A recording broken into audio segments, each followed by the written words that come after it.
We're back. I think so. I think we're back. It's been a little bit of a break. So, welcome to the podcast. This is the Colonel and the Kid podcast. I'm your host, Greg Heitmann. And today we have chapter 31, The Drive. It's chapter 31 in the memoir, The Colonel and the Kid, featuring me as the kid and my grandfather as the Colonel, Colonel Edwin P. Hagen Jr., Lieutenant Colonel Edwin P. Hagen Jr., my maternal grandfather. Also known as the old timer, as some of you may have remember from previous podcasts, but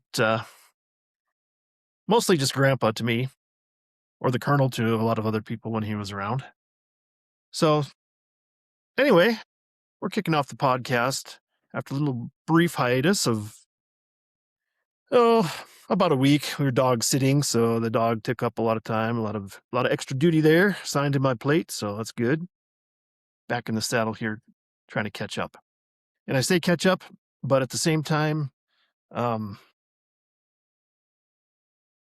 podcast is caught up with all the chapters I have edited. So it's going to be a little bit probably before we get back into a real groove. I'm trying to get hold of my editor and have her do some fixing on the next 9 chapters up to chapter 40, episode 40 of the podcast. And that'll complete volume 2, season 2 of the podcast. So we might have a little bit of break here coming up, unfortunately. But cross your fingers, we'll be back in the saddle post haste. But anyway, this is the podcast that's dedicated to my grandfather, the Colonel.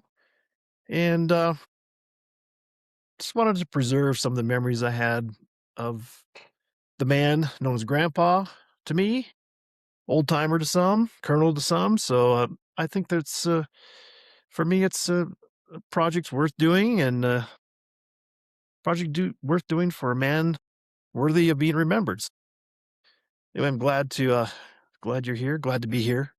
Welcome back to the podcast after a week off. So, I also wanted to mention too that this is somewhat of a psychotherapy for me to have written this podcast and then now to record it visually on YouTube video, and then also have it on an audio podcast, just to have it in electronic forms and in the cloud, possibly, where it can live forever. I don't know. We'll see if that happens. I mean, I won't see if it happens, but future generations, if you're seeing this and hearing this, then you know it happened. So it's, let's not get into the space-time continuum now, or if this is just really a simulation. It's very confusing. So anyway, let's get into the chapter right away. It's been a little while. My little break here. Maybe I can't read too good. So we'll see. Let me challenge my my oral presentation here. But anyway, that's it. Like I said, this is the Colonel and the Kid podcast, and this is episode 31, The Drive. Let's just jump right in, and then for those that don't want to hang around and get the rest of the sections of the podcast, you can just drop off, and knowing that you witnessed chapter 31 called The Drive. And here we are.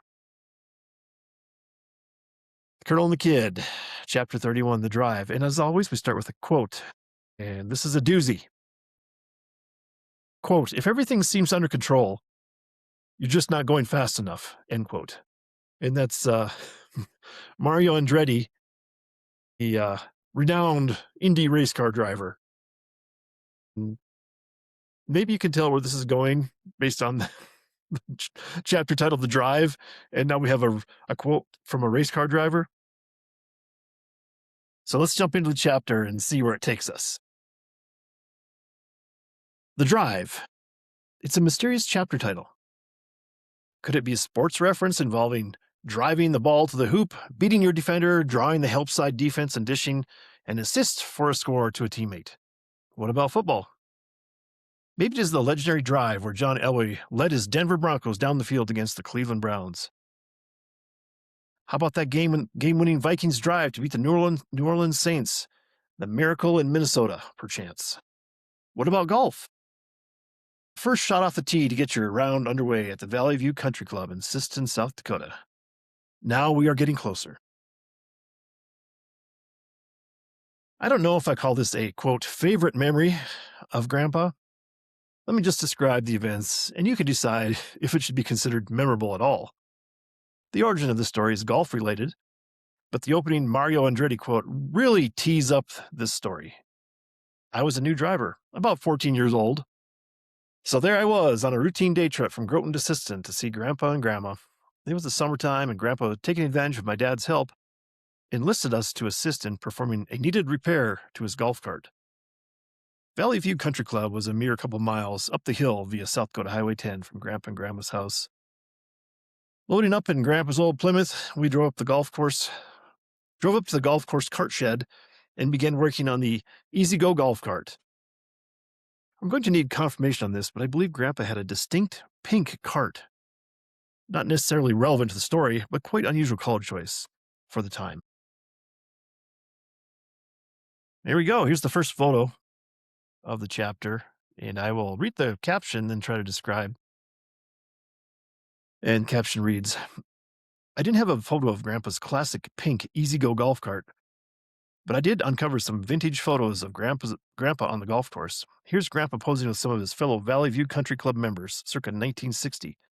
Note the sand greens and Grandpa in high fashion on the right. So, to describe this photo, I'm pretty sure this is on the practice putting green near the clubhouse in the Valley View Country Club, Siston, South Dakota there. And this is an old time photo, and they had sand greens. They call them sand greens, which is sort of the oxymoron term, that it's not green at all. It's just this brownish, oily sand that they had as a putting surface. In the old days, instead of trying to maintain these finely manicured grass greens that people recognize every day for the golf courses nowadays. And this is, in the budding days of the golf course for Siston, South Dakota. I guess I don't know when it was established for sure, but I think it must have been early on in the life of this the Valley View Country Club. And it's pretty cool because you got the old time pull golf cart, golf caddy carts, or whatever you want to call them. So the golf bags, they're sitting there holding all the clubs on these little wheeled carts, and they're sitting behind the golfers in this picture. On the left side of the photo, there's one of the golfers. It looks like he's a left-handed golfer. He's got pants on and his spikes and a yellow shirt, and he's looking at the camera.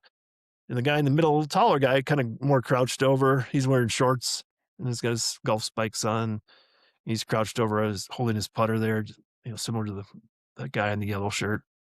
Then the far right, there's my grandpa in some green shorts, and he's got his golf spikes on, but he's got some gray socks pulled up to his knees, it looks like. So that's why I said high fashion in the caption. And in the background, the nice green grass of the fairways and the rough, and see some of the trees lining the fairways. And in the far distance, you can see down the valley towards where Siston sits, about 4 or 5 miles away. Nice blue sky. Must be early summer. Everybody looks comfortable, not too hot. And just a cool photo. It's not the most crisp photo. And it's got some scuffs and scratches on it, looks like. And again, these are photos made from the 35 millimeter slides that I got from my Aunt Kathy, and then I changed them into, or transferred them into photographs that I could use for the memoir here. But Grandpa's looking at the camera, kind of smiling, and he's holding his putter kind of crouched over, like they don't have none of the guys there holding their putters like they're actually going to putt have any golf balls on the brown sand greens. And so they're just posing as if they would be putting. and my grandpa's wearing a dark blue baseball style cap there. Kind of wouldn't even know from his outfit today, except for the socks pulled all the way up instead of like the ankle socks that everybody wears nowadays when you're wearing shorts. He's got like full over the calf grayish green socks, like a polo shirt and nice green shorts. Pretty cool. Pretty cool photo. And then we have another photo right after that, second photo of the chapter. And this, I'll read the caption and describe. Another vintage photo circa 1960 of the Valley View Country Club. This looks to be holes number 8 and number 9 in the background. And I'm pretty sure what this is, um, pretty sure this is the tee box for hole number 8. And you're teeing off going towards the east, towards the valley, Siston, where Siston is 4 or 5 miles away. And it's got a bright blue sky, or, must be around noon because it looks like the tree shadows and the people shadows are almost straight up and down. So it's very washed out. Barely you can see the bluish sky. It's mostly just white background. And I'm not sure what these guys, if looks like there's a truck way out in the fairway in the distance on the hole number 8. And these guys are just sitting on the bench waiting to tee off. And maybe I don't know, maybe it's some sort of tournament going on where I see another bunch of guys out in the rough between hole number 8 and hole number 9. Hole number 9's on the right side of the photo, and the tee box would be way back in the distance along the trees, and then that's the finishing hole for number 9. It's only a 9-hole golf course, and that would come up to the south side of where the clubhouse is, just off the screen there, and that's where the golf cart sheds were eventually. But looks like probably, I'm guessing this is, from the same film roll that of the previous photograph was practicing his putting in shorts there.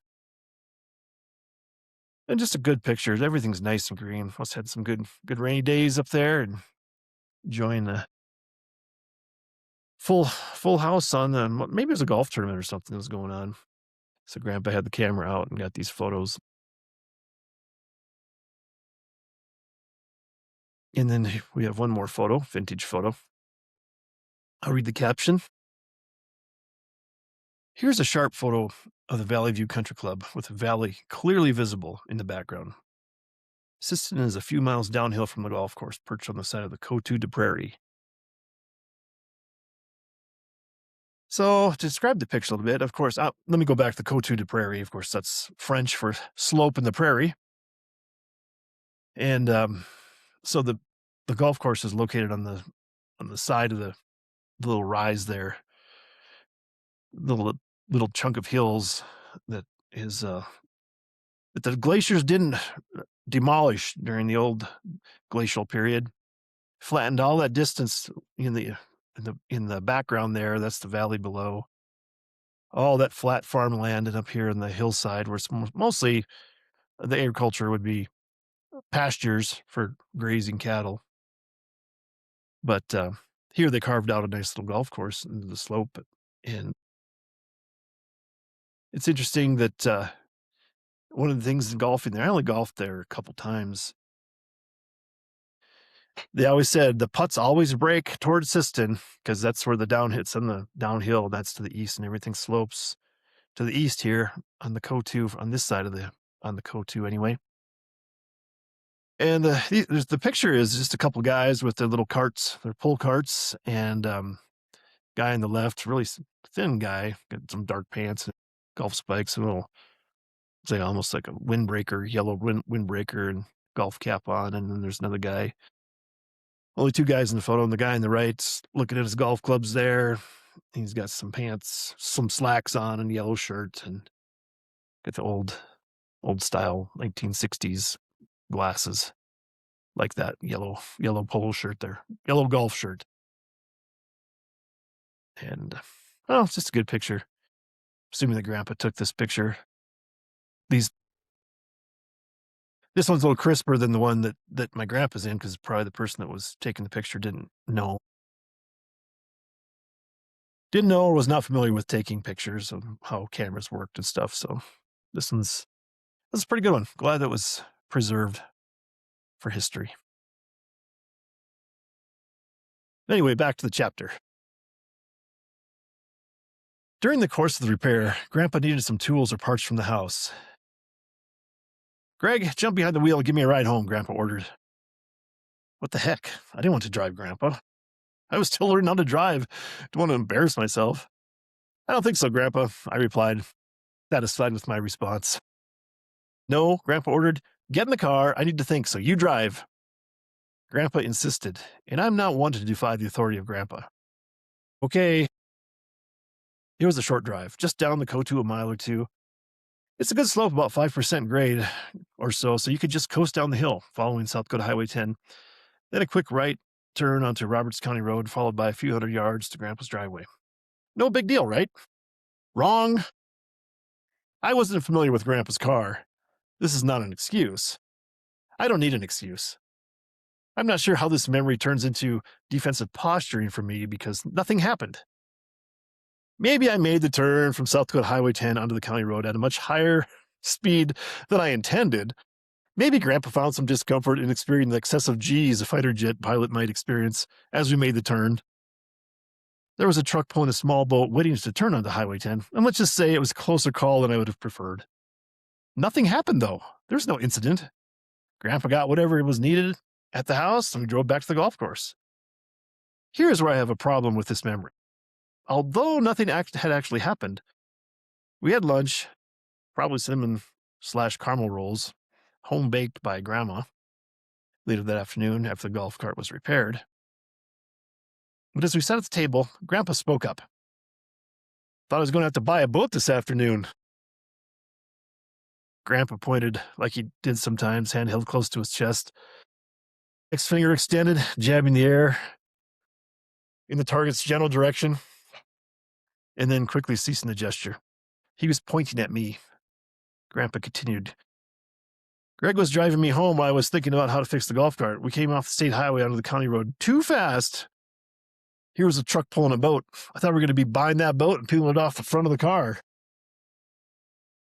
What could I do but shrug, embarrassed by the story, told in front of everyone. It's so funny to me now because nothing happened. All in all, the drive, quote unquote, was a good learning experience for me. It makes you tougher to be embarrassed in front of family. It had happened before. Eventually, it becomes desensitized to humiliation because what was the worst case scenario? Maybe if I had smashed into the boat, wrecking the car and the weekend for everyone who was involved, just maybe that could have been an even more hilarious tale of failure. One that makes it into family lore. I bet nobody even remembers the story but me. The way it actually turned out. So I got a couple more photos here, and there's two photos in the single caption. And this is where I had some golf photos from, from my time in Groton and my dad's golf course in Groton, Olive Grove Golf Course. So I'll read the caption and then try to describe. Circa 1995, me putting on hole number 6 at Olive Grove Golf Course in Groton, South Dakota. And then on the other photo, my dad and I pose at the hole while Garrett attends to photographer duties. It's kind of funny because for as much as we golfed, I have only a handful of photos. And it must be a cooler day because I'm wearing a sweatshirt. My dad's wearing a sweatshirt. And it's kind of a gray, overcast day. And you can see me on the first photo on the left. I'm putting downhill and Garrett's taking the picture. I'm guessing I did make the putt because it looks like it's rolling up short and off to the right. But maybe it broke back. Maybe it was closer than what the picture shows. But you can see the namesake trees. There's some Russian olive trees there in the background around the green for hole number 6, and everything looks good. It's a nice course. I mean, this area was kind of a low-lying area. Got flooded routinely, but They carved out a really nice golf course in Groton. I think I was out of high school by the time they actually built it and everything. But it's kind of a little jewel in Groton, at the edge of Groton, and my dad sure enjoyed having the golf course there. And in the picture on the right, Garrett's laying down, flat on the back and flat on his back and taking this picture straight up as my dad and myself look down at him as a photographer, and you can see the pin with the number 6 flag on there for the green. Um, and we're both smiling and looking down at Garrett as he takes the photo. It's a pretty cool photo, pretty good perspective photo. And then I got a couple more photos here. I'll read the caption and describe. Because I had these photos, I'll throw them in here. On the left, from Christmas at Grandma and Grandpa Heitmann's in 1972, my dad tries out a new putter, a Christmas gift. On the right, circa 1995, my dad putts for par on hole number 6 on Olive Grove Golf Course in Groton, South Dakota. The first picture on the left, and I think you can see the old 1970s photos. They had the date printed on the side there, little white framed, and they're square photos. It says January 73. So I'm assuming that it was Christmas, December 1972, and it was January when they finally got these pictures developed. But I see my dad, he's kind of putting. And I think he's got like an automatic putting return machine that he's using. So he's making a putt and it goes into the little machine. If you're accurate, it goes up the little slope, settles into the back of the machine, triggers a little button, and a little knob punches the ball back to you, so you don't have to walk over and get the ball. And there's some Christmas decorations there in Grandma and Grandpa Heitmann's house. And I think I'm just looking at this picture. I'm noticing, I think that's Ron Ryerson. So that was Linda Ryerson. That's her married name. Linda Heitmann, my dad's sister. I think that was her husband there at the time, in the picture for Christmas. So anyway, the other picture, it was more modern, was that 23 years later in the Groton Golf Course. You can see my dad, this putting stroke as he's putting it at hole number 6 there. It's downhill slope, and taking a picture from like a worm's eye view, looking right on the green towards the hole, and my dad making the putt. And of course, there's this namesake the Russian olive trees in the background, again, similar to the previous picture with me in it. But I do like my dad's sweatshirt there. It's like a Snoopy sweatshirt, but it says it's a Minnesota Vikings Snoopy sweatshirt. It says Vikings, Vikings, Vikings on it, and an image of Snoopy on it. So I do like that. So back to the chapter. It makes me think about my own way of talking and expressing myself now.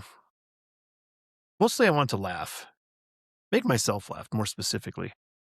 A lot of times, if I can humor myself, it will in turn make others laugh. So I will say some outlandish things that I think are funny, laughing at my own jokes. Too many of my jokes, quote unquote, as some people that are close to me would say, putting quotes around the word, are embarrassing. I still often blush at my own jokes, things that probably should have been said only inside my head. It's too late. You can't teach this old dog new tricks, even if those tricks would prevent humiliating oneself. I'm sure I will keep saying out loud the most outlandish things that pop into my head. You can bet on it. 4-5. The best part of writing this chapter was that I realized I have a preferred medium now for bringing the story to life through a visual format, animation. When I think about the what if of the car smashing into the boat on the trailer behind the pickup, I can clearly visualize the cartoonish explosion, cutting to the black and white video of the Hindenburg on fire and news reporter exclaiming, "Oh, the humanity!" The first goal is to finish the memoir I have notes for the photos that I want to include so far, but the minimum number of photos I want to see included are 3 per chapter. This chapter, 31 already. So we are looking at least 9 more chapters in my outline. Beyond the idea of just getting my memories of my grandfather recorded, along with his unspoken lessons, I am envisioning a movie. Now I have the idea. Animation. It's going to take another Herculean effort to put the string of chapters into something that might represent a cohesive story. Pixar, DreamWorks, I'm talking to you. Get me some help on this vanity project. This is also the official chapter where I decided to revise the title of my memoir. I will now refer to the story with the main title, The Colonel and the Kid. The alliteration is just better than Old Timer and the Kid. Coming to a streaming service near you. 4 seasons, 10 half-hour episodes. That's my vision of where I want to take this project. What could be more fitting? What could be a more fitting tribute to the Colonel than forever memorialized in animation? I'm going to start working on my vocal exercises, just in case they allow me to do the voiceover work as the narrator. Anyway, good chapter. And of course, we have to finish with the quote. And as far as the quotes go for this chapter, this is probably the best quotes that I have. I mean, consistently for bookends on one chapter, starting with the Mario Andretti quote and then ending here with a quote from Walt Disney. And I quote, "I would rather entertain and hope that people learn something than educate people and hope they were entertained."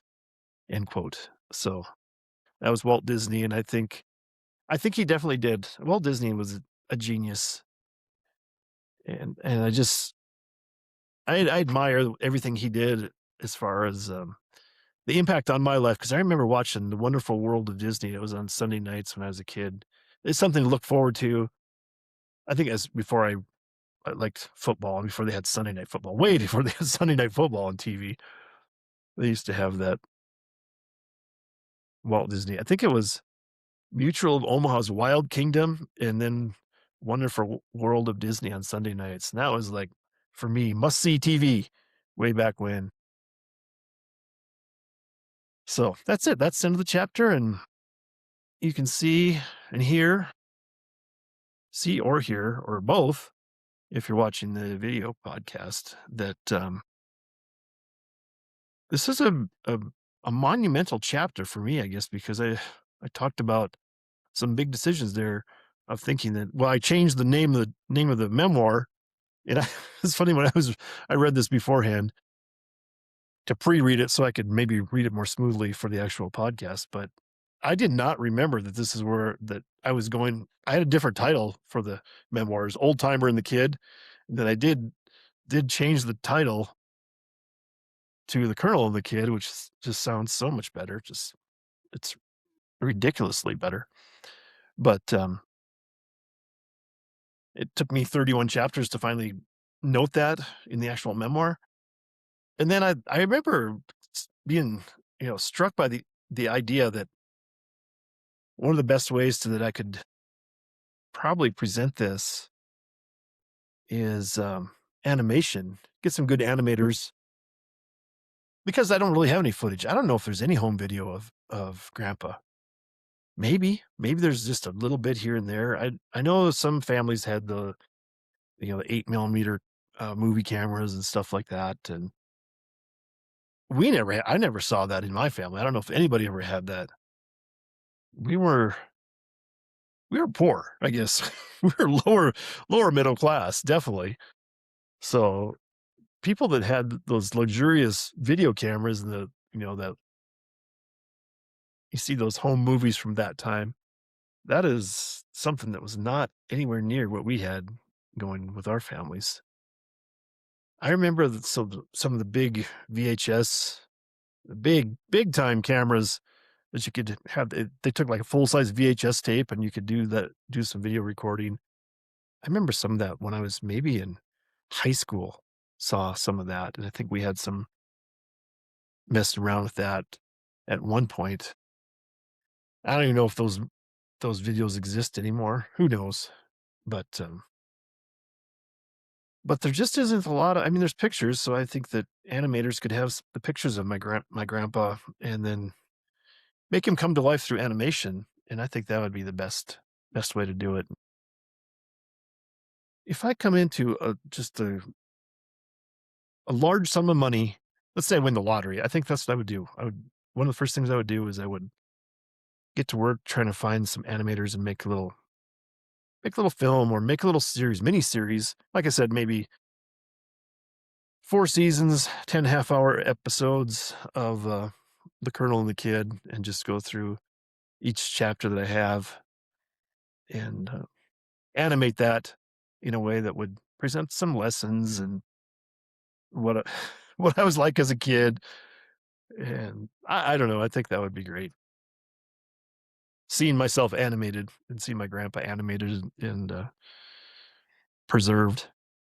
And I think that's really what, when I found this quote from Walt Disney about that, just the animation that he did that I guess inspired all his stuff. And I mean, he did a lot more. I mean, the Walt Disney shows were awesome. I remember like what was the guy's name? Dean Jones? I think they did like, you know, he was in like the Herbie movies with the little Herbie the Love Bug, Herbie Goes to Monte Carlo, and Dean Jones was the star of that, big Disney star, and the Cat from Outer Space and Shaggy DA. So those were regular movies, but then all the animation that they did with all those, the Pinocchio and Snow White and Mickey Mouse, Donald Duck, and all that animation they did. But that's the way I see it. I'm hopeful that that could be done. Maybe not even in my lifetime. Maybe this will preserve the memories enough, and they'll gain some traction, and somebody will take this up when I'm gone and be able to do something with it too, to have that have a more fitting, complete memory. I mean, it's like a partial, one-sided, one level record that I'm producing here, but I think maybe somebody could take it from maybe outside perspective too, and then add another dimension to it. So, Walt Disney, thank you. Disney Company, there you go. I'm here. I'm here. I'm willing. I'll do it for the lowest price possible. I won't even take that much money. Just a small chunk to put into scholarships, maybe to memorialize my grandfather. So that's my commitment. That's it. That's chapter 31, and the break coming up, since I don't have 32 through 40 done yet. I'm working on it. Gwyneth, if you're listening to this podcast, be ready for some chapters to come your way via email. So, Gwyneth Duncan, call me. Return my call. I think I left a message yesterday. And even if I get off this podcast in another half hour or so, maybe I'll give her a call again, call her back and see if she can get to work for me. And I also am going to hit up Gwyneth to do some editing and see if I get my next book, the next Charlie LeBow mystery book, done, as I think I have it all written. I don't know if I've done another read through. I definitely need to read through myself before I hand over those chapters, so I don't have any really terrible, outlandish mistakes in it. But get her those chapters and get going on getting that book published. So lots of stuff to go on here. I mean, this is going to be rough because it's summer coming up and nice weather, getting to be spring pretty soon. It's going to be hard for me to just sit around in front of a computer writing stuff, reading stuff. Ugh. Oh well. Complain.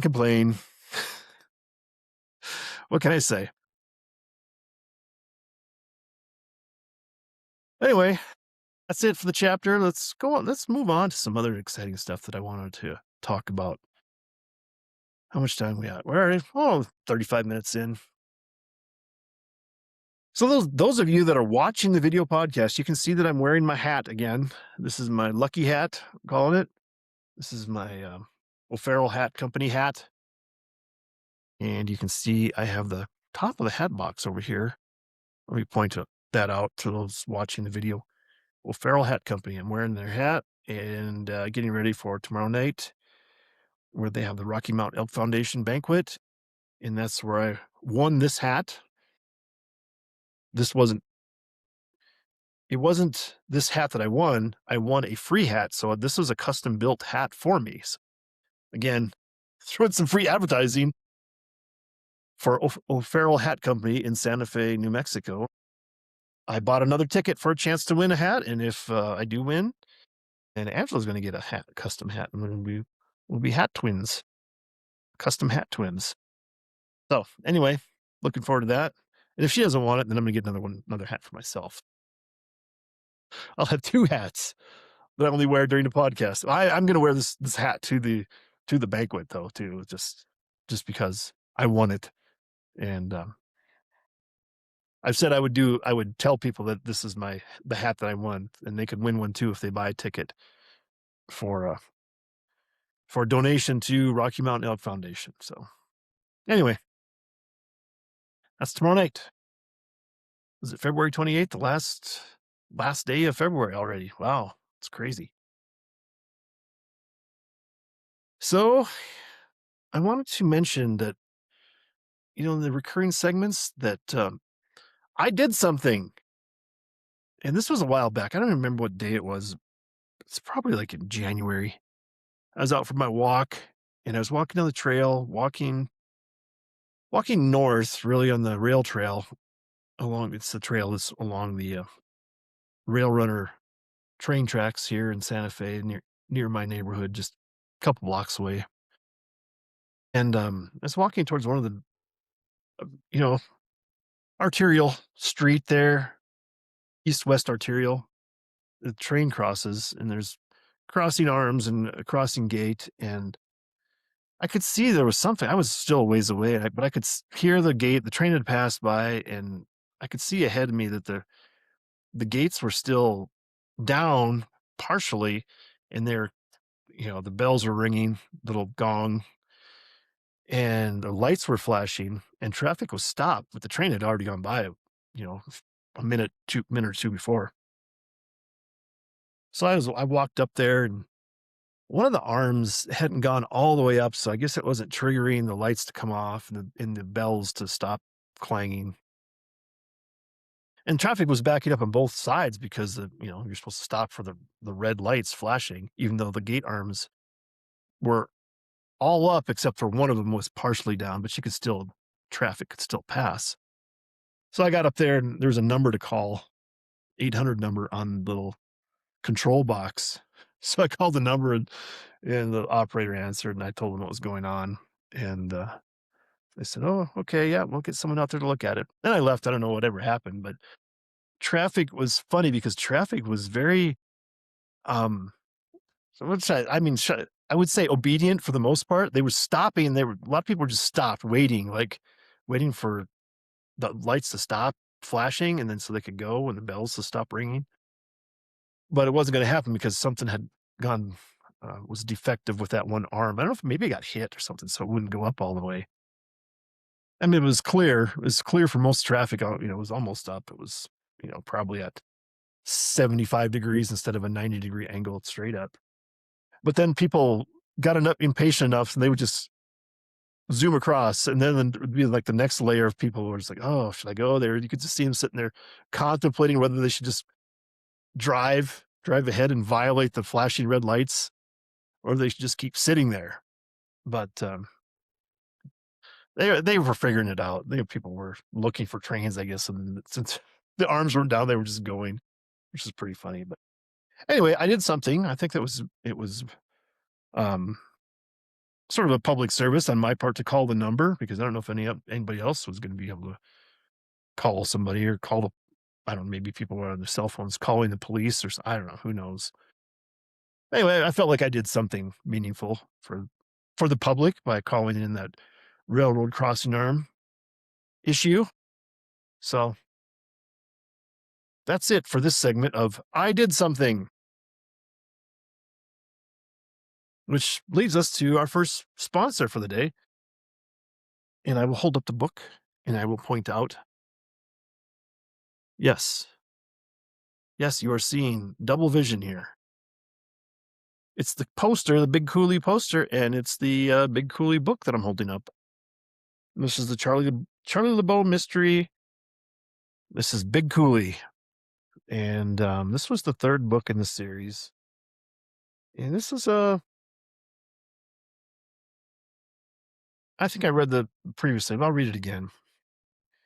The little summary blurb on the back. Bureau of Bureau of Indian Affairs. Police Sergeant Charlie LeBeau's morning break is interrupted when he notices a toddler alone at the edge of a grocery store parking lot.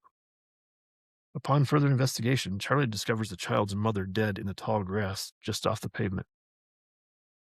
The woman appears beaten. Or was she hit by a car? Was it an accident or murder? So, I wish I could remember why I even thought about this plot for the story. I mean, I'm still, I guess, I don't know if I can recall anything that made me write any of the books. I mean, any certain incident that made me inspired enough to write the Charlie LeBeau books, other than, the message that try to, try to share my message about the life on the Indian reservations and, you know, not make a big political statement or anything like that. More entertainment, as Walt Disney would say. You hope to entertain and with a peripheral education. So I think that again, that chapter today it talks about that with the entertainment slash education portion of what you do. I think that's maybe my niche too, is like I'd rather entertain than educate. Uh, Entertain with hope that people become educated by the material that they consume that I've created. Anyway, get yours now. Amazon. Get it on Kindle, or you can actually order the paperback. And I think I talked about this quite a bit, that I like to get the real hardcover. It's not obviously not a hardcover book. Get the paperback. Get a hard copy, so you don't have to sit there and look at a screen all day. Screens are just, I don't know. It's I think it kills your eyes. That's why I'm wearing glasses now. I think too much screens in my life.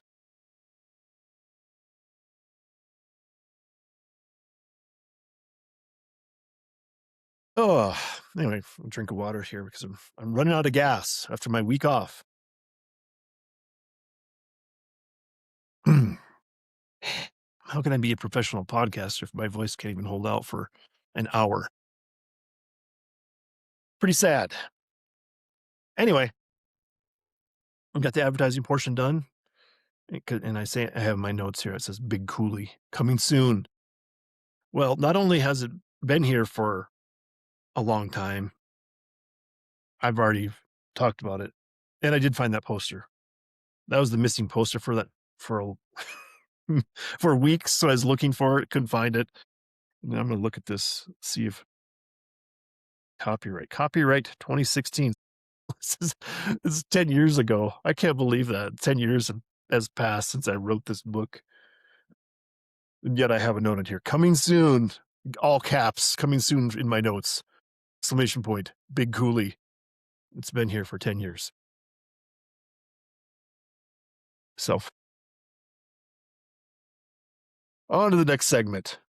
And I kind of forgot about this segment that I even had this recurring segment until it was like a bonanza, a gold rush, if you will, of things that happened. And this is a segment I like to call Look What I Found. And the first one that I found, I don't know which was the first one. Let me just I'm gonna hold up this. This would be the first. I'm gonna say this is the first thing that I found I wanted to talk about.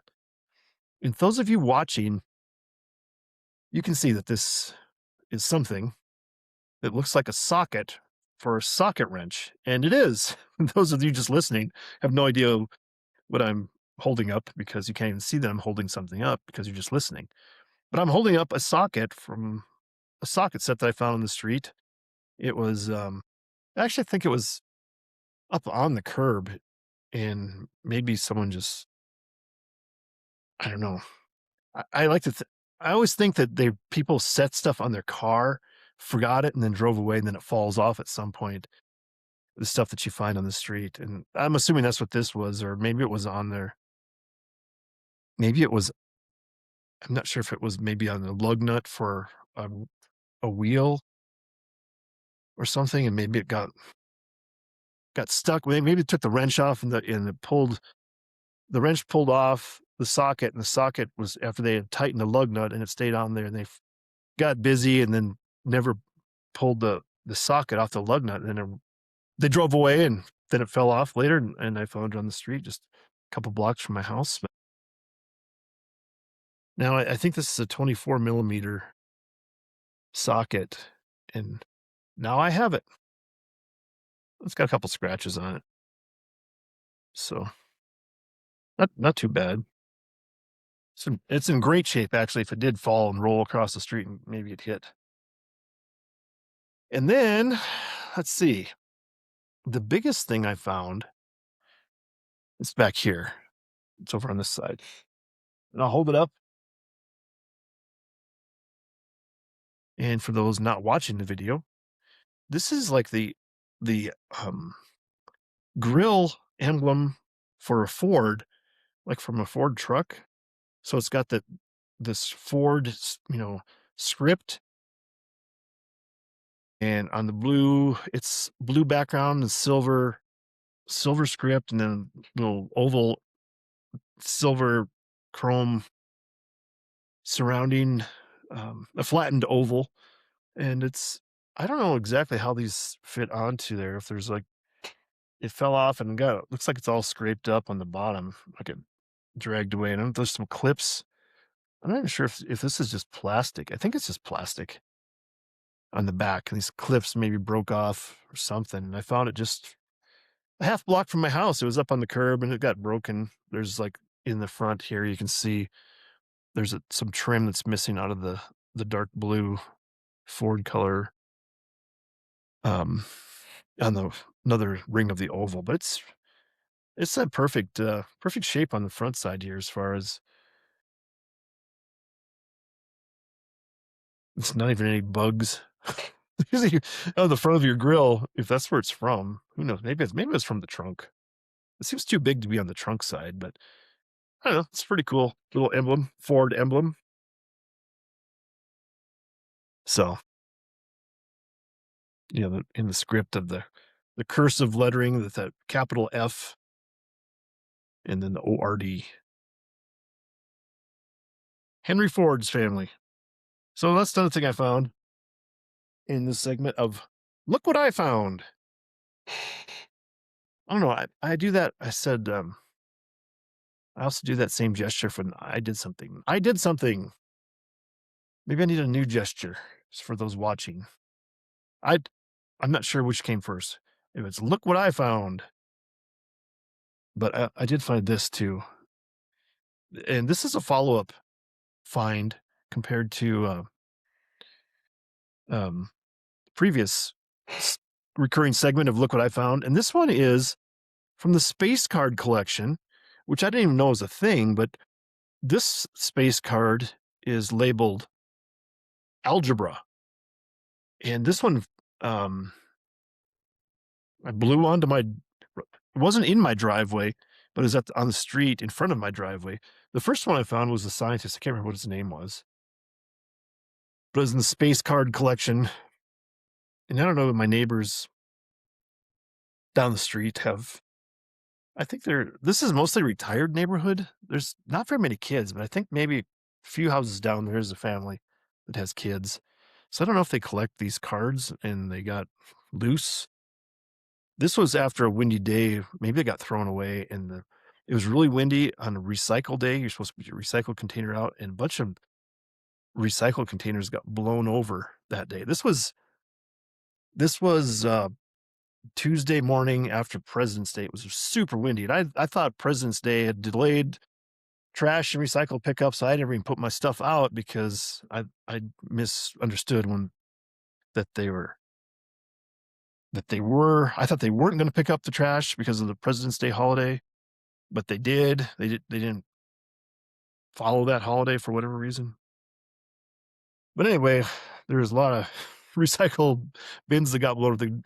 The trash bins are heavy enough. I guess they're not as susceptible to the heavy winds, but the recycle bins are a little bit smaller and lighter plastic. And there's little, probably with lighter contents, so they tip over, with the strong wind easier. And maybe this was in there and got flung out on the street and blew down in front of my house. And I saw it there, picked it up. A little damaged on the corner here, but I'll read what it says. It's algebra. This is for space, the space card collection. And it says algebra. Mathematics such as algebra are critical for space travel.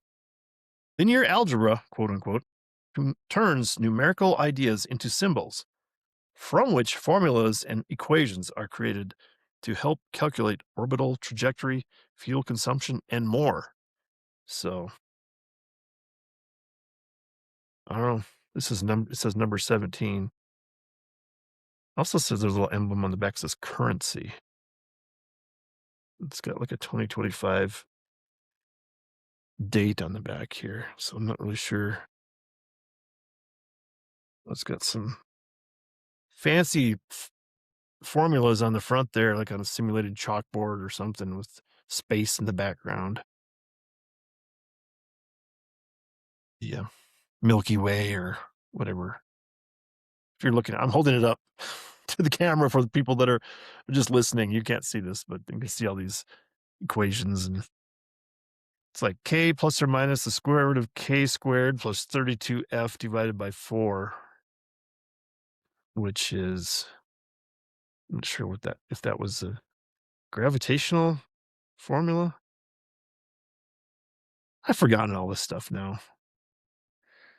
I may have run into these when I was a young student in college, these formulas, physics and stuff, but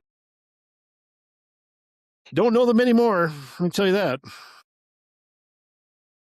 And finally, one of the coolest things, I think this is a symbol of, I'm hoping it's more like a fortune or predicted thing. And this is a playing card that I found walking. It was about a block from here. I was taking the little roundabout way coming back home from a walk through the neighborhood. And this is a playing card, and it is a King of Diamonds.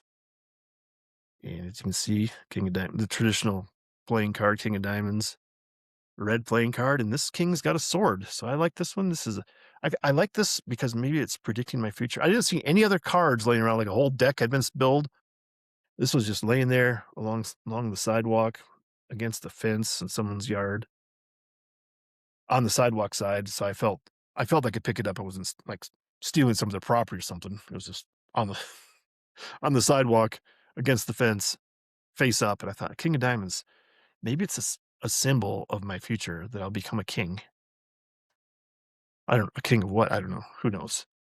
But it could possibly happen. And the king's got a mustache on this one, as you can see. Let me hold that real close. And it's also got, well, I said it was a sword. It's actually an axe, but so technically it's the man with the axe. But this is a king instead of a jack. There you go. And he does have diamonds on his little tunic, I'll call it. Cards are weird. I mean, this is a very traditional card where it's got the K on the side, and it's upside down. It's either way. You can hold it upside down or right side up. I don't think there is a right side up or upside down as a playing card, but I think in the old days they used to be just like one side. There was definitely an up and a down, but this is a traditional playing card where there's just no indication of right side up or right side down. So anyway, 2 cards. this time. So I have 4 things that I found in the "Look What I Found" segment of today's podcast. That's it. That's it for the look what I found segment. So anyway, I think I do I do have a couple more things, but I think I'm gonna save them because they're coming up on 55 minutes here of the podcast. I hope this works. I should mention that, there's been so many glitches and just electronic things bugging out on me that I'm crossing my fingers that this podcast actually works because I'm not even using my microphone today. Here's the microphone. It's not even plugged in. I'm just using my laptop mic and hoping for the best. And the little software I use, the Riverside, usually can magically, quote unquote, magically fix your audio. So I'm hoping that if there was any problem, it's all fixed by the software. But keep keep your fingers crossed. I'd hate to have to do this all over again. I wouldn't hate it, but because this would just be the practice run. But hopefully it works. And I do have the final, maybe a little preview, or not a preview, I guess just a um a note, a programming note for the future that I'm hoping to have another guest on. And it turns out she was my first guest on this podcast, the first guest I ever had on the podcast, and it is Catalina Sandoval, my quote unquote stepdaughter.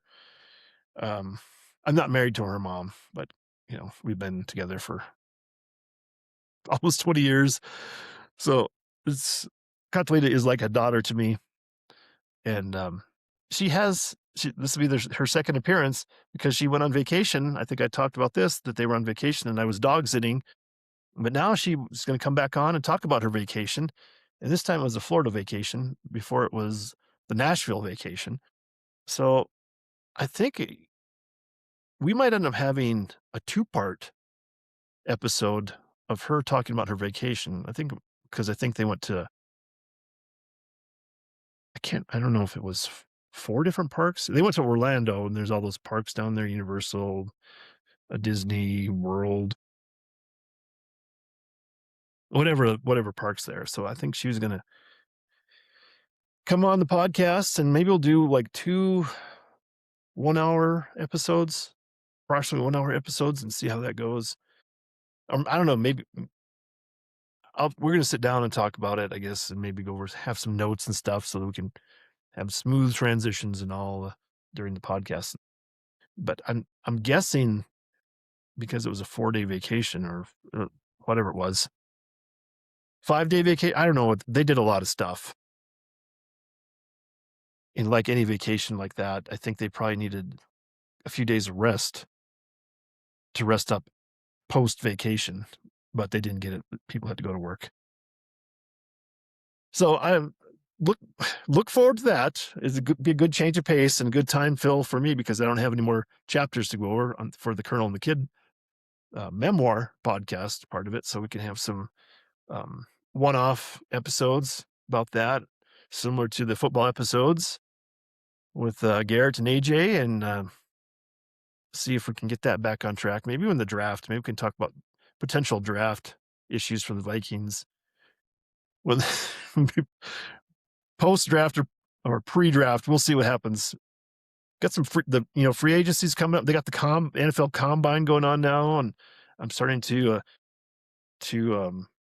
digress on this podcast and talk about NFL because NFL never goes away. It's always present.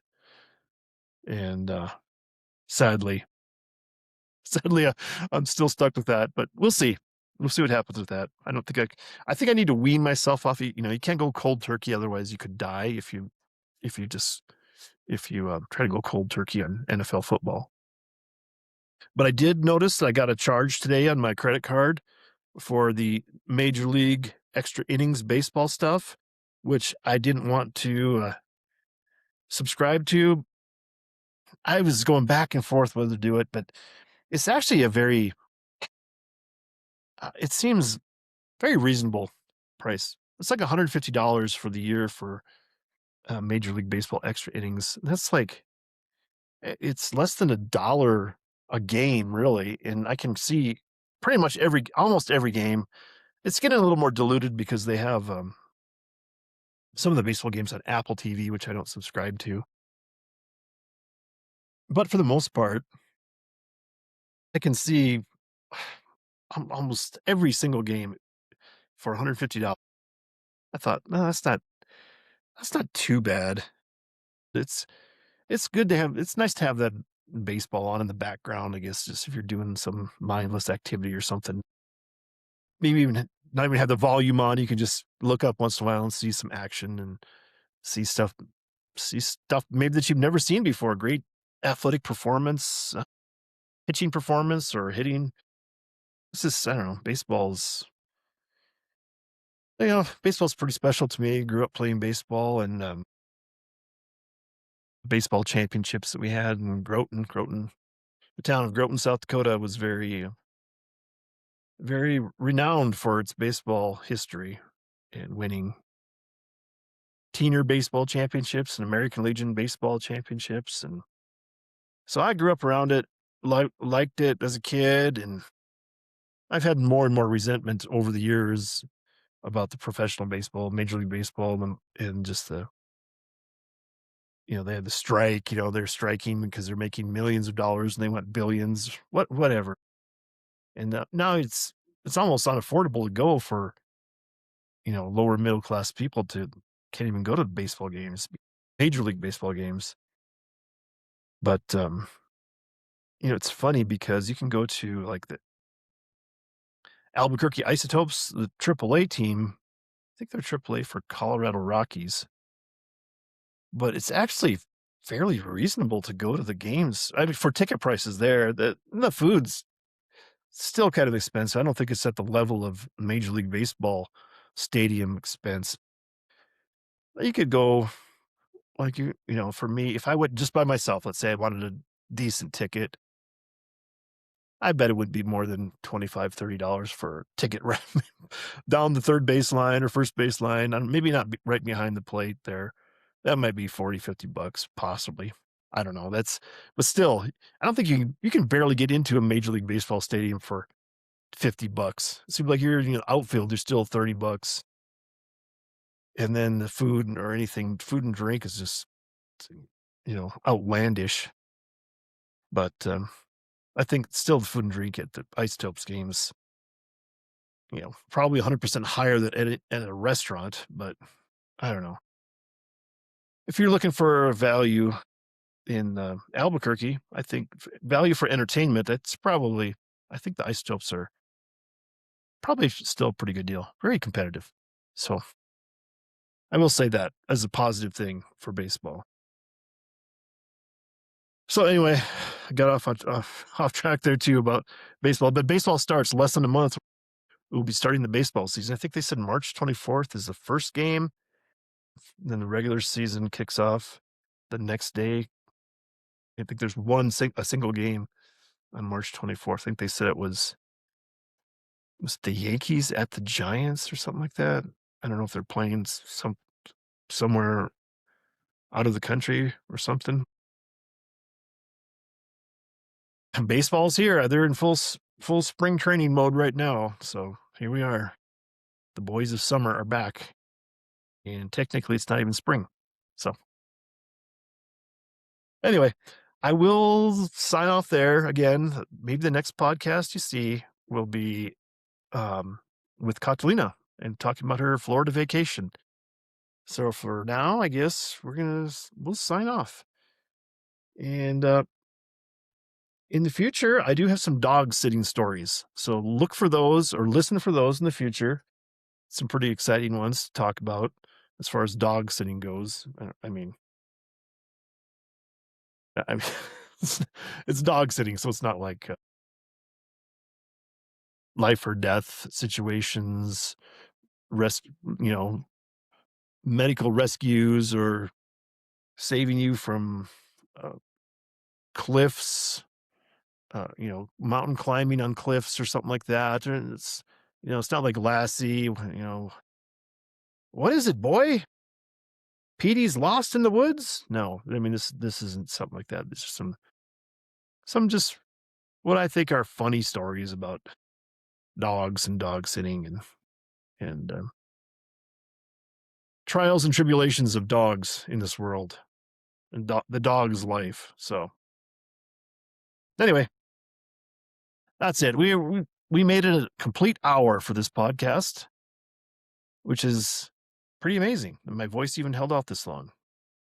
So anyway, I'm going to sign off. You know, we don't say goodbye. We say see you later.